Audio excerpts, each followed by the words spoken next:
Hey guys, welcome back to Primal Reviews. My name is Primal, and this is my reviews for Captain America Civil War. I got to see it last night.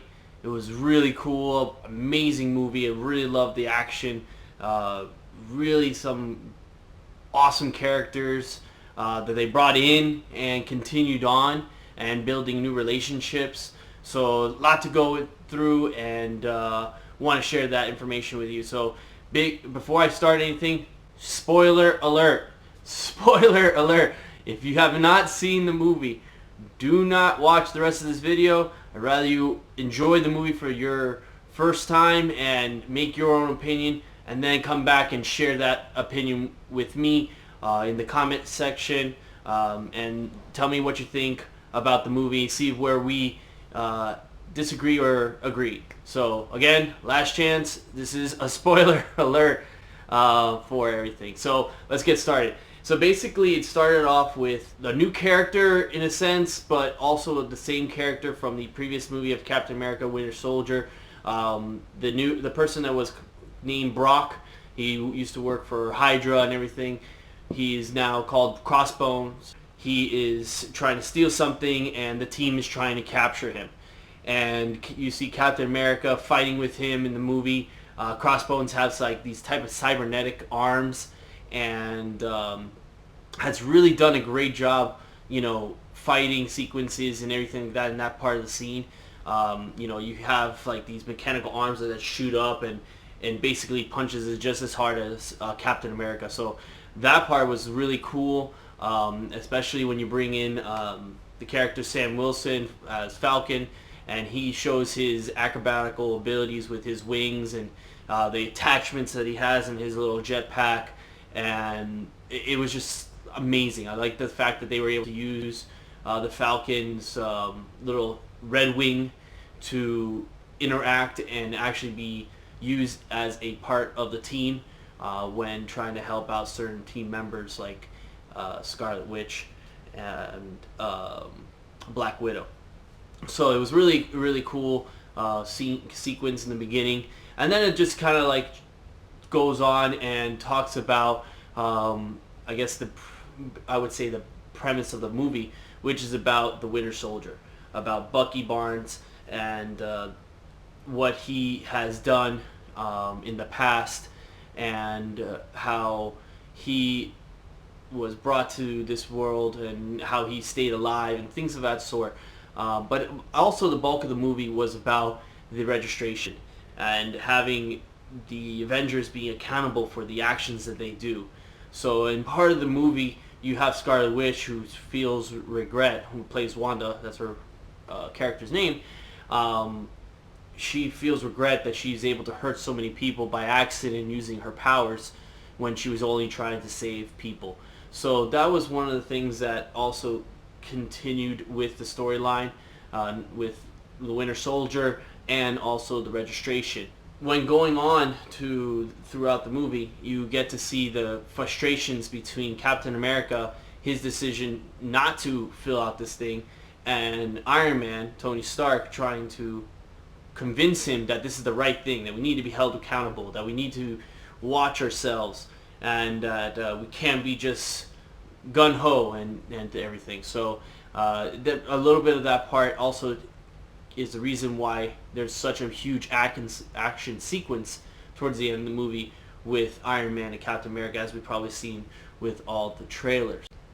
So with that happening, they bring into a new character, Black Panther, into the mix.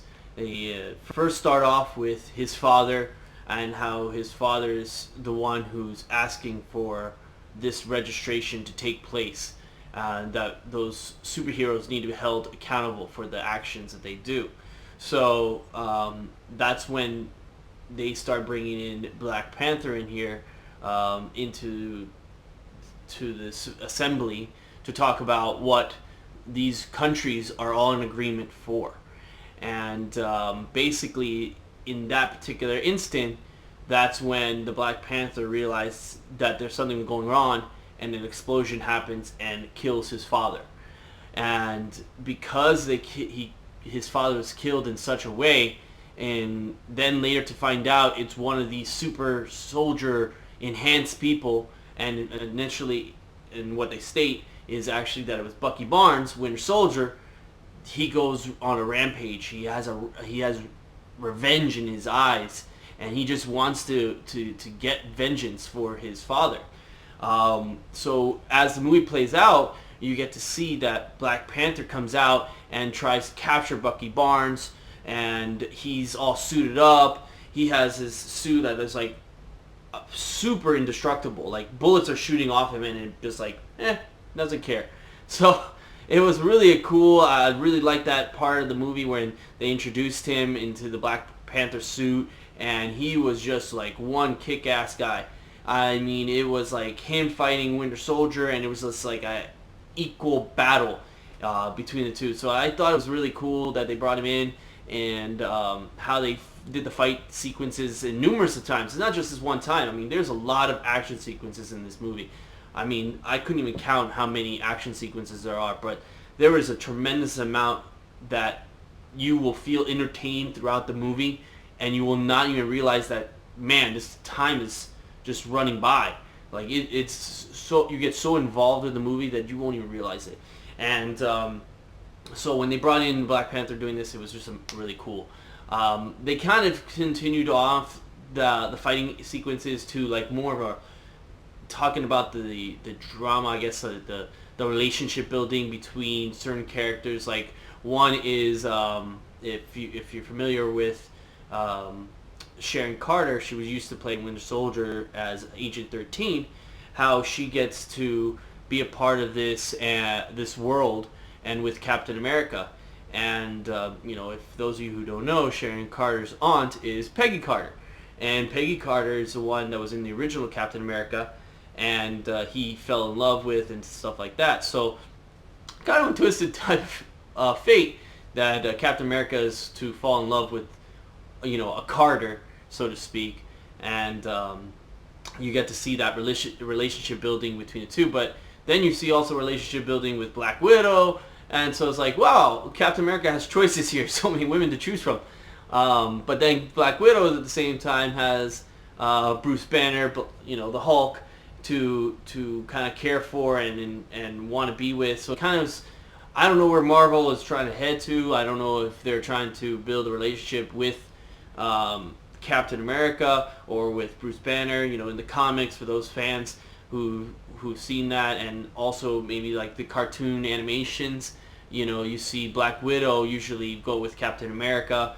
There's a cartoon that is with their younger children, and the parents of Captain America and Black Widow, their kids are there. So, I don't know. I don't know what they're planning to do. I'm hoping that, it's kind of cool, like they change it around and they make it Widow with Hulk, because that'd be kind of a cool storyline.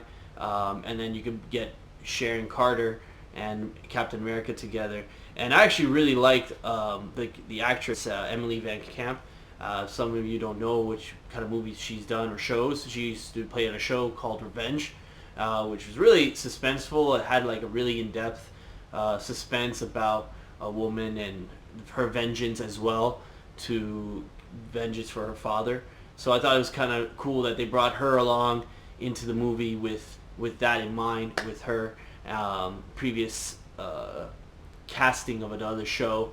So I thought it was kind of a cool mix, and I'm really interested to see how she does with the whole Marvel Universe and Civil War.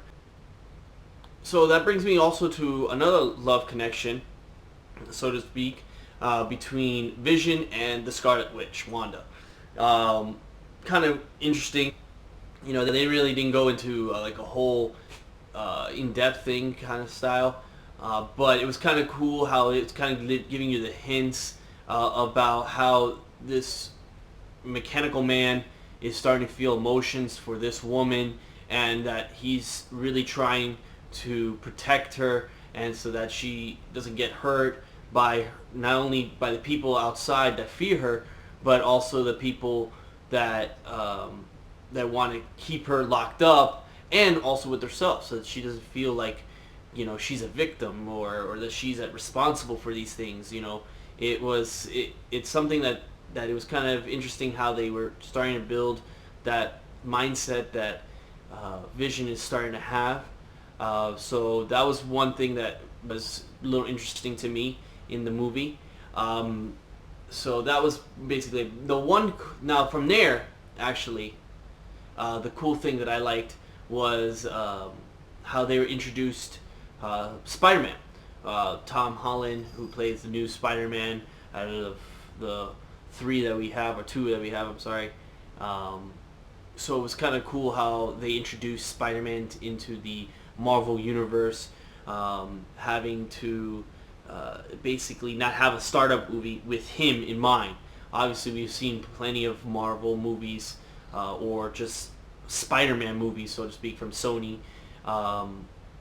And we didn't see one from him, which made sense, and I'm actually relieved for, because to have another movie that describes about a Spider-Man, how he got his powers, one, from the spectacular Spider-Man, and one from the Amazing Spider-Man, and all these other things, it just was like, we don't need another video about Spider-Man.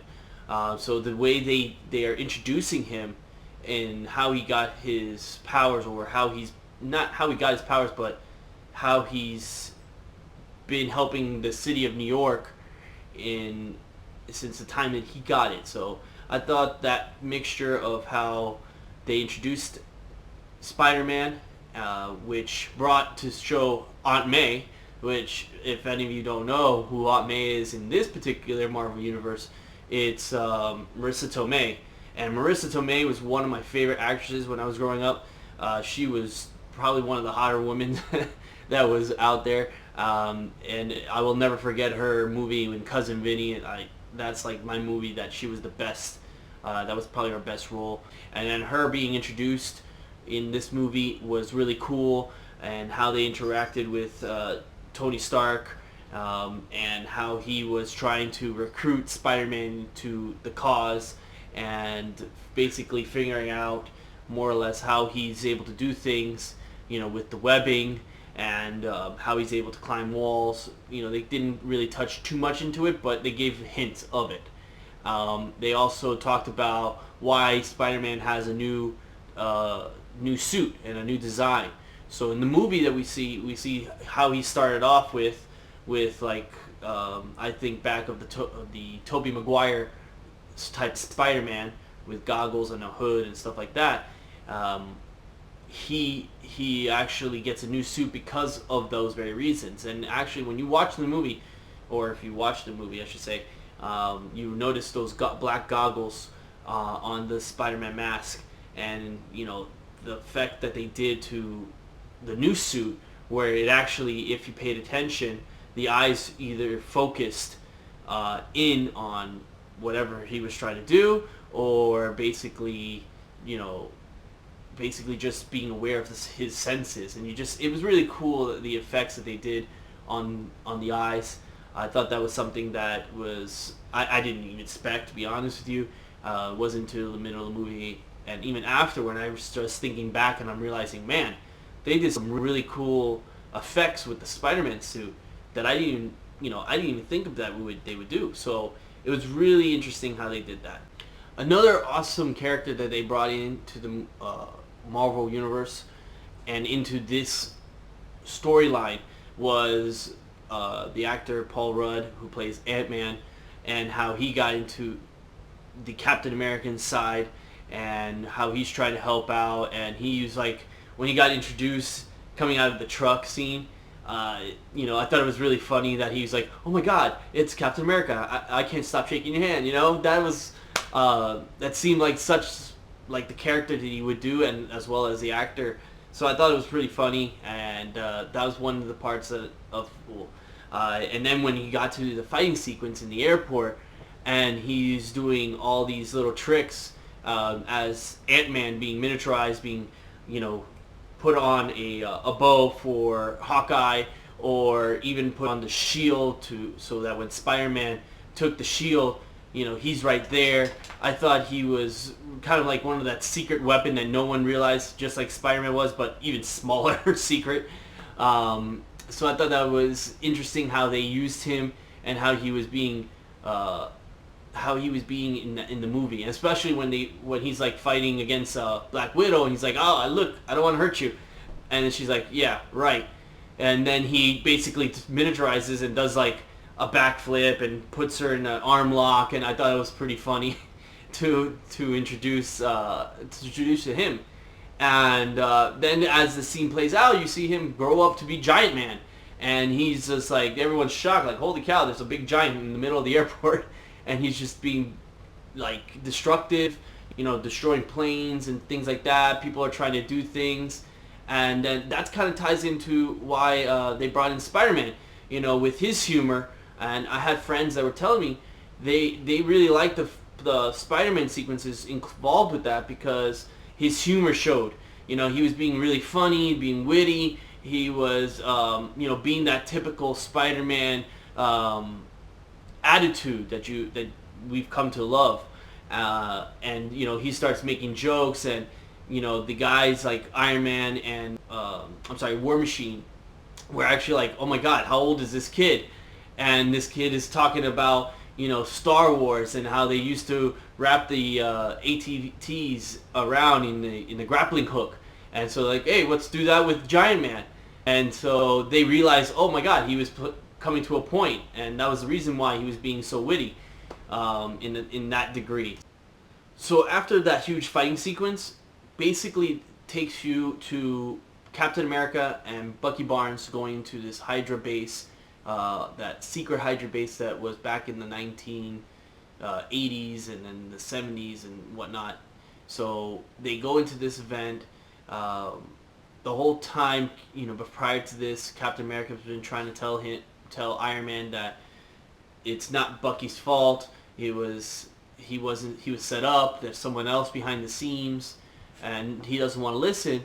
So when they get to this hideout, Iron Man already figures out that he was right. That Captain America was telling the truth. That it was a little bit fishy that this man was not being caught and was putting the blame on this Winter Soldier guy. So things of that sort. So Iron Man goes to see for himself. He finds the Hydra base. He meets up with Captain America and Bucky Barnes. They actually make a little truce about it, and the truce was basically just simple. Hey, we're not gonna fight each other. I believe you, and let's find out the answer. So they start working with each other. They get to this ending scene, which in the movie talks about the 5 secret soldiers that seemed to me when in the movie, in the beginning of the movie, that it was Creed blood. And if you watch the Agents of S.H.I.E.L.D., they're already at this part where they're talking about the Creed blood, and that the Creed blood is able to make super soldiers or superhumans or inhumans, so to speak. So I thought that was the route that they were going to take to introduce the Inhumans into the Marvel Universe. So when they didn't, and they involved it into the degree like, oh, they used it to make 5 soldiers, I was a little disappointed. I thought that they were going to probably use that as a kind of like a bridge to get to that next level, and they didn't. So when they got Iron Man and Captain America in the scene, and they find out that basically Cap's friend, Bucky Barnes, Winter Soldier, kills Iron Man's parents, it was like one angry moment for Tony Stark, and he just went ballistic. Trying to fight this man was crazy. 2 against 1, shields being thrown, bombs being exploded. I mean, it was just a one ending action sequence after another for a good 15 minutes, I want to say. And him trying to escape, and they're trying to do everything possible not to hurt each other, was a little interesting until the very end where he's like, I can go all day, and Captain America is basically on his last legs. And I honestly thought, based on reading the comics, that he was going to die right there and then. and when he didn't, and I thought he was gonna be flying out that back little entranceway to like this canyon. I thought that was it. That was the moment, and they didn't do that. I was like, all right, well, that's kind of cool. They kept Captain America alive, and they're gonna continue off that. So when he kind of got spared, Bucky and Captain America leave. They go to Wakanda, and Wakanda is basically taking care of Bucky Barnes, who finds Black Panther finds that he was misled, that all this was a lie, that he wasn't following the correct person, that he was almost going to kill the wrong person, and he eventually doesn't kill the guy, but he finds out the truth, and that's why he helps Captain America and Bucky Barnes from being incarcerated, and that's why he basically locks up. And I think it was kind of interesting how they used Bucky Barnes to be frozen so that he can be safe for a long time, and that hopefully he doesn't get hurt and cause any more problems and issues to his friends or anyone else in that. So now that Bucky is being frozen and kept in a secret, basically, for the next period of time, I'm really curious to see how the next movie comes out with Doctor Strange, and see how that involvement happens. I'm reading stories about that Thor is part of the same time that the Civil War is happening, so it's a little side story, but around the same timeline. So I'm really interested to see how that's transpiring, how that's going to play an effect and a role to this movie, and in the future coming movies in the universe.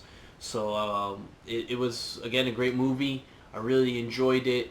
Loved the whole sequences of action and drama and comedy and everything that transpired with it. I think it was really amazing, well put, well done, and I probably will see it again. I have friends that are probably going to see it more than 3 times, and if you're one of those people, kudos to you. I don't know if I could do that, but I will definitely buy the DVD or Blu-ray when it comes out, so that it can be part of my collection. So yeah, that's basically it. I hope you enjoyed everything that I had to say. If you have any additional comments or opinions or anything that has to do with the movie or anything else, by all means, put the comments below. Let me know what you think. Like my page, subscribe to my channel. I really want to make sure I can give you the latest information that I'm able to find out, and share my views on it in the future. So again, thanks again, and see you soon. Bye.